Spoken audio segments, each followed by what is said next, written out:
কংগ্রেসকে তাড়িয়েছিল ৭৭-এ সময় নিয়ে, সিপিএমকে তাড়িয়েছে ৩৪ বছরে সময় নিয়ে, তৃণমূলেরও ডেজার নাম্বার, তৃণমূলকেও ২৬-এ লোক তাড়াবে সময় হয়ে গেছে। সরকারের অপদার্থতা আমরা হাউসে তুলে ধরতে পেরেছি। ১,০০০ টাকা দাম ১ লিটার পেট্রোলের।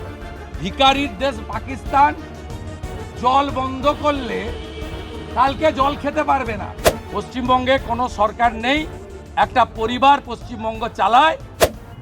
আপনারা বক্তব্যের দুটো পার্ট আছে, বাসা এবং ওপেন স্কাই এগ্রিমেন্টে আপনি আছেন, আপনার ফিনান্সিয়াল ভাইবিলিটি, স্লট বুকিং এবং প্যাসেঞ্জারের সংখ্যা আপনি ভালো করবেন, কমার্শিয়াল প্লেয়ারদেরকে ফ্লাইং এজেন্সিকে আনবেন, নবান্নতে ফিশ ফ্রাই কফি খাওয়াবেন, টাটাকে তাড়িয়েছেন সিঙ্গুর থেকে লাথি মেরে, মাথায় বন্দুক ধরে, হাত পা ধরে টাটাকে ফিরিয়ে আনবেন, চালু হয়ে যাবে। যাওয়ার তো কোনো প্রয়োজন নেই, যাওয়ার কোনো প্রয়োজন নেই।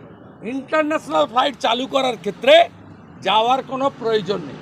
অন্য কোনো ইস্যুতে civil aviation minister Rammohan Naidu or MOS Muralidhar মহল, এদের কাছে যেতে চাইলে আমরা প্রোভাইড করব। ঘাটাল পাস্টার প্ল্যান নিয়ে রাজনীতি করতে চেয়েছেন, আমরা লোক দিইনি আপনাদের সঙ্গে। আপনারা ভুটান নিয়ে প্রপোজাল পাঠিয়েছেন, আমরা রিড আউট করব। যদি মনে হয় নর্থ বেঙ্গলের ইন্টারেস্টে আছে, আমাদের ওই ভুটান বর্ডার থেকে আমাদের MLA-রা আছেন, আমাদের বিশাল্লামা জয়গাঁওর MLA, আমরা প্রতিনিধি দিয়ে দেব। রাজনীতি করতে দেব না, রাজনীতি করতে দেব না। 6,48,000 কোটি টাকা ভারত সরকারের কাছ থেকে নেবেন আর বলবেন বিজেপির জমিদাররা 4 লক্ষ কোটি তুললেন, দিলেন কোথায়? এসব জিনিস হবে না। এই কারণে লাইভ করতে দেন না, ক্যামেরা ভিতরে ঢুকতে দেন না, বাইরে এসে বলতে হয়।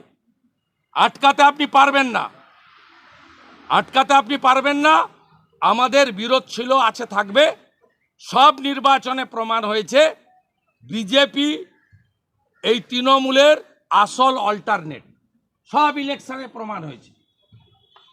এবং আপনারা ছাপ্পা মেরে 2,75,00,000 ভোট পেয়েছেন, আমরা তার মধ্যে 2 কোটি মুসলমান ভোট। আমরা মুসলমান ভোট না পেয়ে, ছাপ্পা না মেরে 2,33,27,000 হিন্দু এবং জনজাতির ভোট পেয়েছি। অতএব আপনাদের সঙ্গে আমাদের সমর্থনের খুব একটা তারতম্য, গ্যাপ নেই। অতএব আমরা আমাদের কাজ করব এবং বাংলাতে আমরাই পরিবর্তন করব। বাংলার মানুষ যাকে আনে তাকে তাড়াতে একটু সময় নেয়। কংগ্রেসকে তাড়িয়েছিল ৭৭-এ সময় নিয়ে, সিপিএমকে তাড়িয়েছে 34 বছরে সময় নিয়ে, তৃণমূলেরও ডেজার নাম্বার, তৃণমূলকেও 26-এ লোক তাড়াবে সময় হয়ে গেছে। না না, উনি তো 3 দিন আগে ইউনুসকে সাপোর্ট করেছে, যে ইউনুস বাঙালি হিন্দুদেরকে মারছেন, মহিলাদের তুলে নিয়ে গিয়ে ধর্ষণ করছেন, হিন্দুদের ধর্ম পরিবর্তন করাচ্ছেন, হিন্দুদের মন্দির ভাঙছেন, হিন্দুদের চোখের জল, মাথার রক্তে বাংলাদেশ আজকে ভেসে যাচ্ছে। 2 দিন আগে 3 দিন আগে তো তিনি ইউনুসকে সাপোর্ট করেছেন। অতএব উনি তো চাইবেন এ ধরনের কথাবার্তা। উনি উনার ভোট ব্যাংক এবং উনি যাদের নিয়ে রাজনীতি করেন, মাদ্রাসার ছেলে পেলেদের নিয়ে, সেটা ওনাকে এসব কথা বলতেই হবে। আরজি করের ইস্যুতে যারা রাস্তায় নামেনি, তারা বাঙালি হিন্দু নিধনে রাস্তায় নামবে না ভাবছেন কি করে? আরজি করের ইস্যুতে বাঙালি হিন্দু বা মুসলিমের ইস্যু ছিল না, মানবিক ইস্যু ছিল। সেই মানবিক ইস্যুতে পশ্চিমবাংলার এই তোষণবাজরা রাস্তায় নামেনি। তারা বাংলাদেশে হিন্দু ধরিয়া জবাই কর, ইস্কনকে ধরিয়া জবাই কর, মন্দির ভাঙছে। এরা কি করে আপনারা আশা করেন যে এরা রাস্তায় নামবে? আগামী বিধানসভা বা লোকসভার যে সংসদীয় ব্যবস্থা রয়েছে, এতে সবসময় লজিক্যালি যদি আমরা এক জায়গায় আসি for the interest of our state এবং ভোটার্স এবং বিশেষ করে সব পাবলিকের জন্য, সেক্ষেত্রে এটা রেসিপ্রোকাল। আমরা বাংলার উন্নতির জন্য সমর্থন দিয়েছি, উনিও ধন্যবাদ দিয়েছেন, এটা তো স্বাভাবিক এবং এটা প্রথমবার নয়। আমরা এই সরকারের জনবিরোধী নীতির বিরোধিতা করি, আমরা সেটিং অপোজিশন নই। তো আবার যখন বাংলা ভাগের বিরুদ্ধে ওরা রাজনীতি করতে গেছিলেন, সেদিনও আমরা বলেছিলাম না, এই সিদ্ধান্ত ঐক্যমত্যের ভিত্তিতে হতে হবে, বাংলা এক থাকবে। একটা ধর্মীয় সেখানে প্রতিষ্ঠান আছে, সেই ধর্মীয় প্রতিষ্ঠানটি মাইনরিটিদের, আমি আর প্রতিষ্ঠানটার নাম করলাম না। দ্বিতীয় আরেকটি আছে মাজার। এই দুটো ক্ষেত্রেই জনাব সিদ্দিকুল্লাহ চৌধুরীদের মতো যারা মুসলিম নেতা আছেন, আবার তৃণমূলেরও নেতা মন্ত্রিসভায় আছেন, তারাই সমাধান করতে পারে। আরেকটা দায়িত্ব আমি মেয়রকেও দিয়েছি, বেহালা এয়ারপোর্টকে কার্যকর করতে গেলে ওখানে রোডের ডাইভারশন করা দরকার। ওটা মেয়র চাইলে করতে পারে। উনি একাধারে পৌর নগর উন্নয়ন মন্ত্রী, অন্যদিকে মেয়র। শুভেন্দু আজকে যেটা ক্রাইটেরিয়ার উপরে ফার্স্ট ক্রাইটেরিয়াটা হচ্ছে যে যাত্রী সংখ্যা, সম্ভাব্য যাত্রী সংখ্যা। দ্বিতীয় ক্রাইটেরিয়া হচ্ছে স্লট অ্যালটমেন্ট, অর্থাৎ এয়ারপোর্টের স্পেস এবং রানওয়ে। থার্ড হচ্ছে economical viability of the route, এই রুটের অর্থনৈতিক ভায়াবিলিটি, মানে সেটা সহনশীল কিনা। কোনো কোম্পানি তো বাড়ি থেকে টাকা দিয়ে মমতা ব্যানার্জিকে খুশি করতে চাইবে না, সেই ভায়াবিলিটিটা আপনারা তৈরি করতে পারেননি। আমি বলেছি যে টাটাকে আপনারা তাড়িয়েছেন, সেই টাটা গোষ্ঠী এখন সবচেয়ে বড় প্লেয়ার ভারতবর্ষে এয়ারলাইন্সের ক্ষেত্রে। আপনি টাটার হাত পা ধরে এনে মিটিং করুন। মুখ্যমন্ত্রী এত মিটিং করেন, মুখ্য সচিব এত বাহাদুরি করেন, ইন্টারন্যাশনাল এয়ারলাইন্স অর্গানাইজেশন এবং টাটা সহ ভারতে যারা বিগ প্লেয়ার, তাদের নিয়ে মিটিং করে তাদেরকে এগ্রি করান। এতে ভারত সরকারের অ্যাডিশনাল কোনো কনকারেন্স লাগবে না। আমরা বলেছি কলকাতা এয়ারপোর্টের সম্প্রসারণ আটকে আছে। আপনাদের দলে সিদ্দিকুল্লাহ চৌধুরীদের মতো মুসলিম নেতারা আছেন, তাদের সাহায্য নিয়ে কলকাতা এয়ারপোর্টে একটি ধর্মীয় পরিকাঠামো আর একটি মাজার, এই দুটোর জন্য এয়ারপোর্টের সম্প্রসারণ আটকে আছে। এই বিষয়ে সিদ্দিকুল্লাহ চৌধুরীদের সাহায্য নিয়ে মুখ্যমন্ত্রী সমস্যা সমাধান করলেই কলকাতা এয়ারপোর্টে রানওয়ের সংখ্যা বেড়ে যায়, তার বাউন্ডারি ওয়াল কমপ্লিট করা যায়, সম্প্রসারিত এয়ারপোর্ট হতে পারে। তার ফলে ডোমেস্টিক এবং ইন্টারন্যাশনাল ফ্লাইট, প্রাইভেট ফ্লাইট সহ অনেক যাতায়াত বেড়ে যেতে পারে। কাজগুলো আপনারা করেননি। আমরা বলেছি 2022 সালে ভারত সরকার পরিবহন সচিবকে চিঠি লিখেছিল মালদা এয়ারপোর্টে নিয়ে, আপনারা সেই চিঠি রেসপন্স করেননি। আপনারা বালুরঘাট এয়ারপোর্টে ফার্স্ট বিডিংয়ে বিডার পাননি, সেকেন্ড বিডিং করেননি। আপনারা হাসিমারা এবং কলাইকুণ্ডায় একটাতে 37.74, আরেকটায় মাত্র 38 একর জমি আপনাদের কাছ থেকে চাওয়া হয়েছে। দুটোতে আর্মি এয়ারপোর্টে নর্মাল ডোমেস্টিক বা কমার্শিয়াল এয়ারলাইন্স চালানোর জন্য, ফ্লাইট চালানোর জন্য আপনারা জমি দেননি, রেসপন্সও করেননি। বাগডোগরা এয়ারপোর্টে সম্প্রসারিত এলাকার জন্য জমি দিতে পারেননি, তাই 6:20 লাস্ট ফ্লাইট বাগডোগরা থেকে রিটার্ন কলকাতা, যেটা বাগডোগরা হচ্ছে সবচেয়ে সাউন্ড এবং financially profit making airport of our country. Naturally কোচবিহারে আপনারা নতুন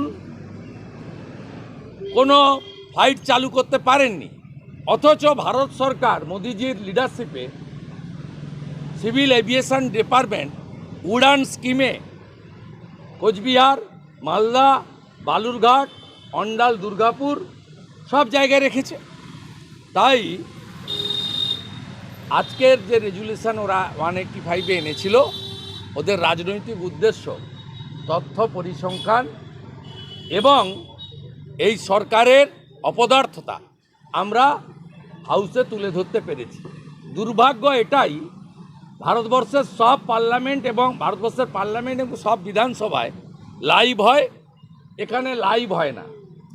মুখ্যমন্ত্রী কখনো কখনো এপাং ওপাং ঝপাং এসব বলতে আসেন, তার জন্য বিশেষ লাইভের ব্যবস্থা থাকে, কিন্তু হাউস বিলংস টু অপোজিশন।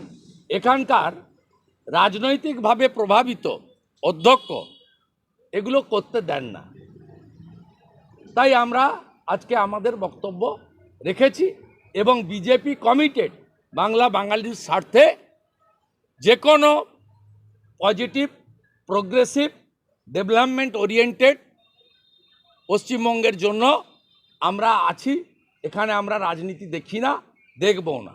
এর আগে পশ্চিমবঙ্গ ভাগ নিয়ে একইভাবে আমাদের ব্লেম করার চেষ্টা হয়েছে। আমরা ইউনাইটেডলি বলেছি যে না, আমরা পশ্চিমবঙ্গ ভাগের পক্ষে নই, আনডিভাইডেড বেঙ্গলের ডেভেলপমেন্টের পক্ষে। একইভাবে কলকাতা বাগডোগরা অন্ডাল এয়ারপোর্ট থেকে ইন্টারন্যাশনাল ফ্লাইট চালু হোক, ইউরোপে পৌঁছে যাক, ইউরোপ থেকে আমাদের এখানে সবাই আসুক, আমরা চাই। এতে রাজনীতি করার চেষ্টা করবেন না। রাজনীতি আপনারা করছেন, অপদার্থ সরকার, নিষ্কর্মা সরকার, এবং তুষ্টিকরণের জন্য একটা বিশেষ সম্প্রদায়ের কাছে আত্মসমর্পণ করে কলকাতা এয়ারপোর্টের সম্প্রসারণ আপনারাই আটকে রেখেছেন। ভারত সরকারের কোনো রোল নেই। মানে এটা কি জন্য আটকে আছে কলকাতা? জল ঢেলেছি আমরা, মানে আমরা সত্যের উপরে দাঁড়িয়ে বলেছি। আর ওরা যেমন চুরিচামারি করে আবাস আর মানরেগা নিয়ে কেন্দ্রের ঘাড়ে দোষ চাপাতে চায় চোরেদের না ধরে, ঠিক একইভাবে ইন্টারন্যাশনাল ফ্লাইটের ক্ষেত্রে বলতে গেছিল। আমি প্রথমত বক্তব্যে বলেছি যে বাসা বলে একটি এগ্রিমেন্ট আছে, আন্তর্জাতিক এগ্রিমেন্ট করে ভারত সরকার, civil aviation department on behalf of the country, তাতে কলকাতা এয়ারপোর্ট ইনক্লুডেড। তাই ইউরোপিয়ান কান্ট্রি বা অন্যান্য ইম্পর্ট্যান্ট দেশের ক্যাপিটাল বা সিটির সঙ্গে কলকাতা এয়ারপোর্টের কানেক্টিভিটির প্রশ্নে কোনো সমস্যা নেই।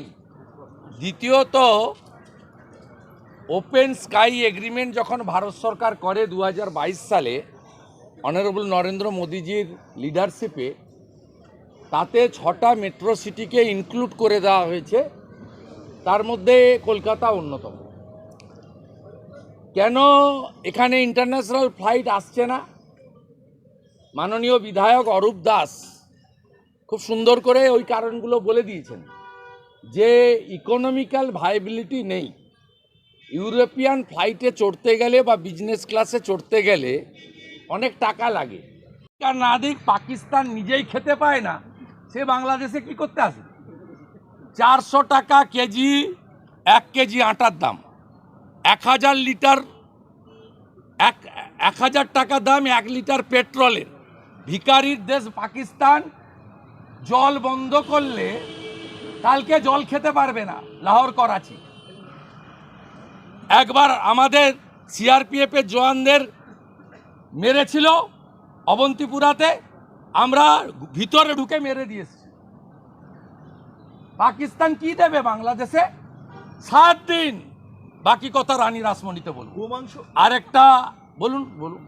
গোমাংস নিষিদ্ধ করলো অসম। Hats up to Himanta Biswa Sharma. পশ্চিমবাংলার গোমাতার ভক্তদের কমিট করছি, 26-এ বিজেপিকে আনুন, আসাম যা করেছে আমরা পশ্চিমবঙ্গে তাই করব। কমিট করছি, লিডার অফ অপোজিশন এবং with my colleague MLAs. Hats off to Himanta Biswa Sarma, hats off. না রানী রাসমণি চলিয়ে আমি আর একটা বিষয় বলছি। আমরা ভারত মাতা বলি, মারা না থাকলে কেউ পৃথিবীর আলো দেখতেন না। এর আগে রেখা পাত্রকে ফিরহাদ হাকিম কি ভাষা বলেছিল মুখে আর উচ্চারণ করছি না, একই ভাষা দাসু বলে, শিবদাসন বলে তৃণমূলের এক লুচ্চা নেতা আসানসোলে রাজ্যের সাধারণ সম্পাদিকা বিধায়িকা অগ্নিমিত্রা পাল মহোদয়কে মাল শব্দ উচ্চারণ করেছেন। এফআইআর হয়েছে এবং উনি নিজেও তার বলেছেন আমরা আসানসোলেই কর্মসূচি নিচ্ছি।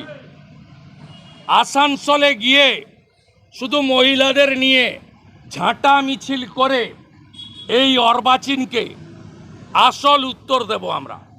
আমি এর নিন্দা করছি এবং অবিলম্বে এফআইআর গ্রহণ করে দাশুকে গ্রেপ্তার করার দাবি করছি। সরকার নেই, সরকার থাকলে এই জিনিস হতো না। পশ্চিমবঙ্গে কোনো সরকার নেই, একটা পরিবার পশ্চিমবঙ্গ চালায়, এই জন্য পশ্চিমবঙ্গের এই দুরবস্থা। বাংলা হান্টের আরো খবর দেখতে নজর রাখুন। বাংলা খবর মানেই বাংলা হান্ট।